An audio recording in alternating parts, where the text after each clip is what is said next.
தயவு செய்து ஏதோ ஒரு ஊழியக்காரன் ஜெபிச்சாதான் என் வாழ்க்கையில் விடுதலை, இந்த தவறான எண்ணத்தை இன்னைக்கு மாற்றிக்கொள்ளுங்கள். நீங்கள் ஆண்டவர்கிட்ட கேளுங்கள். கர்த்தருக்கு முன்பாக நீங்கள் ஒவ்வொருவரும் பராக்கிரமசாலிகள். இந்த எண்ணம் இல்லாமல் தான் இன்றைக்கி நிறைய பேருக்குடைய வாழ்க்கையில் அற்புதம் கிடைக்க முடியல, நிறைய பேருக்கு விடுதலை பெற முடியல. நம்ம யாரை போய் பார்க்கலாம், யார்கிட்ட ஜெபிக்கலாம், இந்த எண்ணம் தான் இல்லை. நீங்கள் உங்களை அர்ப்பணித்து ஆண்டவர் சமூகத்தில் இன்றைக்கி ஜெபிக்கிற பொழுது அவர் முன்பாக நீங்கள் பராக்கிரமசாலிகளாக இருப்பீர்கள்.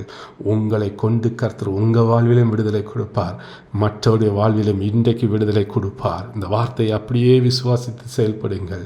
அன்பானவர்களை, நீங்கள் எந்த நிலைமையில் இருந்தாலும் சரி, இன்றைக்கு உங்கள் வாழ்க்கையில் விடுதலை கிடைக்கும். நீங்கள் ஆண்டவருக்கு முன்பாக பராக்கிரமசாலிகளாக இருக்கிறதுனாலே ஆண்டவர் உங்களை பயன்படுத்தி எப்பேற்பட்ட நெருக்கத்திலும் இருந்து உங்களையும் விடுவித்து மற்றவர்களையும் உங்களை கொண்டு விடுவிக்க கர்த்தரால் முடியும் என்று நான் விசுவாசிக்கிறேன். இன்றைக்கு நீங்களும் விசுவாசித்து இந்த கிதியோனை போல பராக்கிரமசாலியாக எழும்புங்கள், எழும்பி பிரகாசியுங்கள்.